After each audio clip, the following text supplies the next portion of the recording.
So we have with us Rudran Sharma, who also happens to be my brother, and I am so proud कि मैं उसका interview ले रहा हूँ कि उन्होंने फाउंडेशन में he scored a mammoth total of 337. So we are taking this interview for the next foundation student ताकि उनकी हेल्प हो जाए और उन्हें पता चले कि exactly how your preparation should be और subject wise tips हम रुद्रांश से लेंगे. So Rudransh, thank you so much for joining. Thank you so much, भैया. Good evening Okay. to everyone, whoever is seeing this video. Okay. So सबसे पहला question Rudransh ये रहेगा कि एग्जैक्टली आपका शेड्यूल कैसा रहता था when you were doing your lectures? Actually जब मेरे लेक्चर्स चालू थे, मैं इस टाइप का पढ़ाई करता हूँ कि मैं बहुत लेट भी नहीं पढ़ता हूँ, बहुत सुबह भी उठ के नहीं पढ़ता हूँ. I am basically a day person. तो मैं 8 बजे उठता था. मेरे लेक्चर्स अप्रोक्सीमेटली 4 बजे तक रहते थे, जो भी क्लासेस मैंने ज्वाइन की थी उनके. तो फिर 8 टू ऑलमोस्ट 12 तक मेरे लेक्चर्स रहते थे. 12 to 1 खाना, एंड अगेन 1 to 4 लेक्चर्स, और फिर उसके बाद में थोड़ा 4 to 6 relaxation time, 6 to 8 revision, और फिर उसके बाद eat and then sleep. Okay, great. So next question मेरा रुद्रांश ये रहेगा कि जब आपके लेक्चर्स कंप्लीट हो चुके थे, like all the subject I am talking about, उसके बाद में आपका रिवीजन प्लान क्या होता है? How did you go about your period? जब मेरे लेक्चर्स खत्म हो गए थे, actually I had 45 days to study for my exam. So what I do is I take up a subject, I finish it completely, I do the same thing for 10 to 12 days, I finish the subject completely, and then I move on to the next subject. So what I used to do was I made a planner. सारे दिन मैं लिख के निकालता था 45 days जो है. फिर उसके अंदर मैं सेग्रीगेट करता था कौन सा सब्जेक्ट कितने दिन कितने टाइम के लिए मुझे पढ़ना है.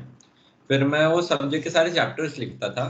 फॉर एग्जाम्पल अकाउंट से, तो मैंने सारे चैप्टर्स लिखे उसके एक पीस ऑफ पेपर के ऊपर. हर चैप्टर कंप्लीट करने के लिए अप्रोक्सीमेटली कितना टाइम लगेगा मेरे को विद सम्स, और फिर उसके हिसाब से हर दिन को मैं एक एक चैप्टर देता था. तो I kind of exactly knew what I am going to do each day.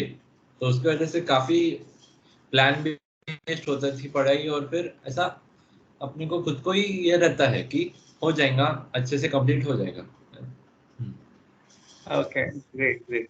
सो जब आपका पूरा शेड्यूल कंप्लीट हो चुका था, जब आप you completed your first revision, second revision, so exactly जब एक स्टूडेंट की पॉइंट लाइफ में जब एग्जाम्स आने वाली होती है, so there is always a point of time जब हमारे पास में वो लास्ट का जो 1 मंथ होता है, and that 1 month is the most crucial month of your life. Because अगर वो मंथ में आप अगर सपोज अच्छे से नहीं पढ़ोगे, अच्छे से रिवाइज नहीं करोगे, सो आपने पहले जितनी भी पढ़ाई की होगी that is a complete waste. ठीक है. तो नेक्स्ट क्वेश्चन आपसे यही रहेगा कि एग्जैक्टली वो जो 1 मंथ है, जो मोस्ट क्रूशियल 1 मंथ है एग्जाम का, वो 1 मंथ में आपने कैसे प्रिपेयर किया था? वो लास्ट 1 मंथ तो अभिनव भैया से अच्छा कोई जानता है नहीं, क्योंकि मैंने एमएमटी के टेस्ट ही दिए थे वो लास्ट 1 मंथ में. तो बेसिकली कैसा था कि When I was done with all my extra textbooks, जो भी एक्स्ट्रा ऑथर्स के टेक्स्ट मैंने रेफर किया था, मॉड्यूल हो गया था, सब हो गया था, और जब मुझे खुद को टेस्ट करना था कि अब नॉलेज एक्विजिशन तो हो गया है, लेकिन अब ट्राई आउट करते कितने मार्क्स ला सकते हैं. तो फिर तब अभिनव भाई ने बहुत हेल्प किया था मुझे, और फिर हमने एमएमटी के सारे टेस्ट हर एक दिन के लिए शेड्यूल करे थे, मतलब 2-3 दिन के गैप से जिस हिसाब से हुए थे, और प्रॉपर एकदम एग्जाम बेस्ड फॉर्मेट के अंदर टाइम के साथ प्रॉपर चेकिंग के साथ मेरे पेपर्स को इवैल्यूएट किया गया था. और फिर मुझे बताया गया था कि कौन सी चीज़ों के अंदर मैं लैक कर रहा हूँ, कौन सी चीज़ें ज़रूरत है कि इम्प्रूवमेंट की ज़रूरत है, या फिर जो जो टिप्स चाहिए थे मुझे, और उनका बहुत हेल्प मिला मुझे. ओके. सो नेक्स्ट क्वेश्चन मेरा ये रहेगा कि जब हमें लास्ट 1.5 डेज में पूरा सब्जेक्ट जो हमें रिवाइज करना पड़ता है, so exactly how did you go about each and every subject and revising that in 1.5 days? So basically the thing is that when you are studying continuously for almost 45 days, मतलब पूरा खुद को झोंक दो उसके अंदर. 45 डेज के अंदर पूरा जितने अच्छे से आप सारे सब्जेक्ट कर सकते हो उतना अच्छे से करो. तो जब एग्जाम पे टाइम आता है, 1.5 दिन के अंदर वो प्रेशर लगता है नहीं.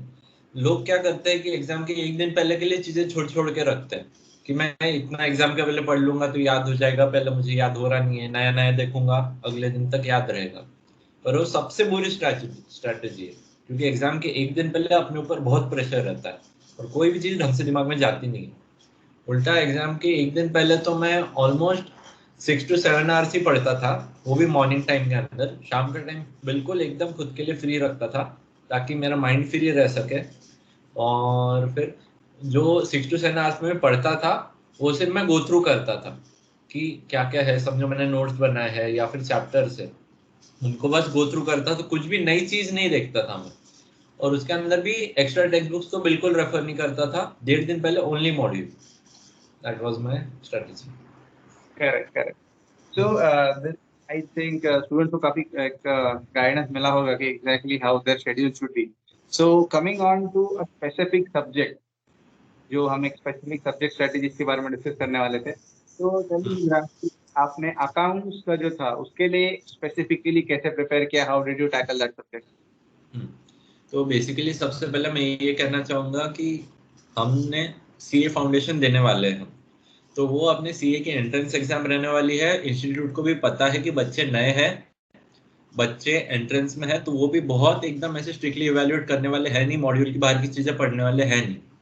So the module is the God. अपने को सिर्फ और सिर्फ मॉड्यूल पढ़ना चाहिए, मॉड्यूल के ही क्वेश्चन सॉल्व करने चाहिए। मतलब बेसिकली मैं कह सकता हूँ मेरे जो 100 मार्क्स का पेपर था उसके अंदर से 45 मार्क्स सिर्फ और सिर्फ मॉड्यूल में से आए थे, और मैंने वो अच्छे से की थी, इसलिए सारे क्वेश्चन मेरे देखे हुए थे, तो इसलिए वो बहुत इजीली सॉल्व हो गया। और कोई भी दूसरी टेक्स्ट बुक की जरूरत है नहीं बेसिकली अकाउंट्स के लिए। अगर आप मॉड्यूल अच्छे से सॉल्व कर रहे हो, आपके टाइम के अंदर मार्क्स के अकॉर्डिंग जितना टाइम लगना चाहिए वो क्वेश्चन को उतने के अंदर हो रहा है, तो it is well and good and it is enough. कोई और दूसरी चीज के पीछे भागने की जरूरत है नहीं। Okay okay. So coming on to the next subject, law की पढ़ाई और इंग्लिश की पढ़ाई आपने कैसे की? यूजुअली स्टूडेंट्स को कैसा रहता है कि लॉ एक नया सब्जेक्ट है, और मतलब ऐसा रहता है माहौल कि लॉ के अंदर ही बहुत ज्यादा मार्क्स कटते हैं। मतलब टीचर्स को भी लगता है, स्टूडेंट्स को भी यही लगता है कि लॉ और इंग्लिश जो कंबाइंड सब्जेक्ट है हमारा, उसके अंदर सारे स्टूडेंट्स के साथ एक्चुअली यही होता है कि लॉ की स्कोरिंग सबसे कम रहती है यूजुअली बाकी सब्जेक्ट से लेके। तो बच्चे बहुत डरे हुए रहते हैं कि लॉ के लिए करूंगा क्या मैं। पर द थिंग इज, लॉ के लिए भी आपको मॉड्यूल बहुत अच्छे से पता होनी चाहिए, और लॉ जो है आपके कॉन्सेप्ट क्लियर रहने चाहिए, आपको पॉइंट्स आसानी से याद रहने चाहिए, आपको रटना है ही नहीं law. Law should be on your finger tips. मतलब ये पॉइंट, हाँ ये पॉइंट वो था, ये 7 पॉइंट्स थे, ये था वो था, आपको पॉइंट वाइज लर्न करना है हर एक आंसर। बहुत ही एकदम ऑब्जेक्टिव बेस्ड है लॉ। फिर केस लॉज आपको बहुत अच्छे से पता होने चाहिए। What I would suggest is कि आप जो जब भी किधर भी केस लॉ पढ़ते हो, you should write it down somewhere, और एंड में आपके पास एक केस लॉज की बुक या नोट्स टाइप रहेगा जो आप गो थ्रू कर सकते हो एग्जाम के एक दिन पहले या एज सच। तो फिर वो भी बहुत हेल्प करता है, और आंसर राइटिंग प्रैक्टिस भी बहुत जरूरी है। लॉ के अंदर फॉर्मेट फॉलो करना पड़ता है, और उसकी वजह से मार्क्स बहुत बचते हैं। और मैं इंग्लिश के लिए तो ये कहूंगा कि एक्चुअली जब मैंने मेरा पेपर रीवैल्यूएशन के टाइम वापस बुलाया था मेरे पास, रीवैल्यूएशन इन द सेंस मैंने पेपर मेरा चेक वापस बुलाया था, the thing is I thought that I lost my marks in law, but surprisingly मैंने इंग्लिश के अंदर बहुत सारे मार्क्स गवाए। लॉ के अंदर तो मुश्किल से 6-7 मार्क्स गए थे। इंग्लिश के अंदर इंस्टीट्यूट एक्सपेक्ट्स कि your English should be flawless, और this is not possible for everyone.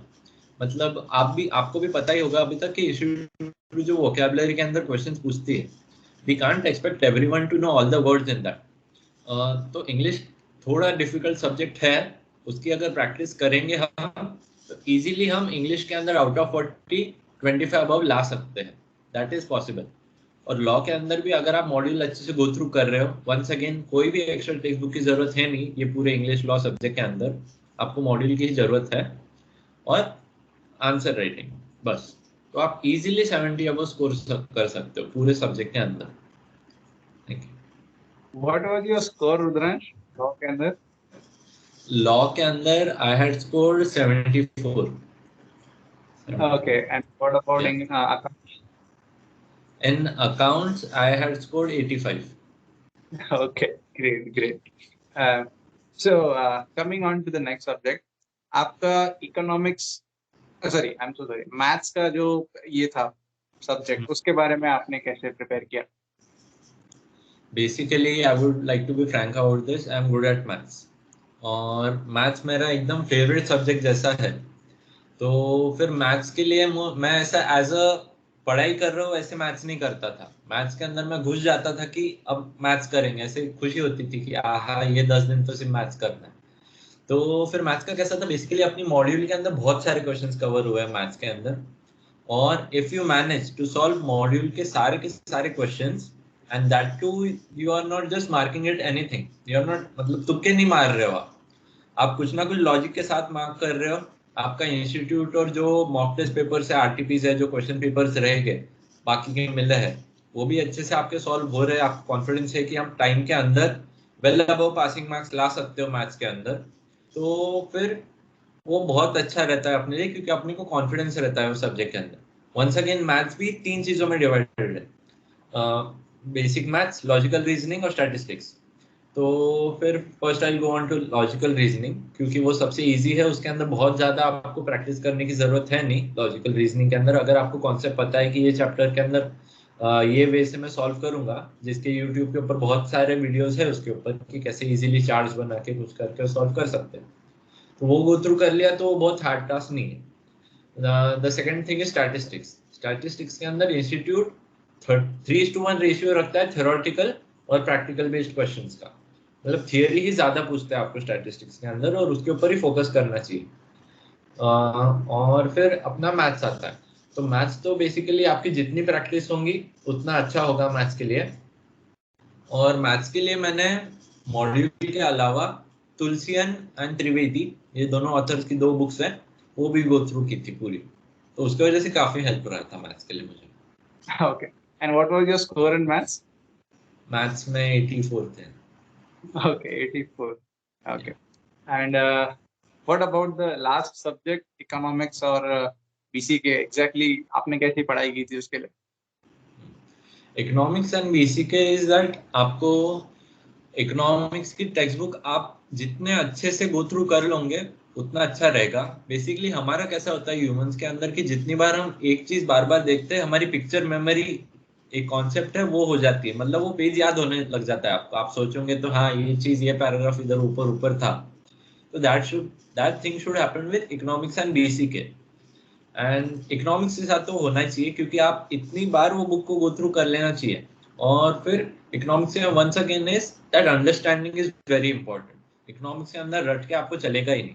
Economics के अंदर आप जितने अच्छे से अंडरस्टैंड कर सकते हो वो कॉन्सेप्ट को, आपको टीचर को अपने क्रॉस करते रहना चाहिए कंटिन्यूसली, जो भी डाउट आ रहा है आपको, क्योंकि आपको आपके कॉन्सेप्ट बिल्कुल क्लियर होने चाहिए इकोनॉमिक्स के अंदर। You can't afford to have any doubt before the exam, नहीं तो फिर तो पेपर के अंदर एक चीज आप कंफ्यूज हो जाओगे और फिर बाकी 10 क्वेश्चन रॉन्ग करके आ जाओगे।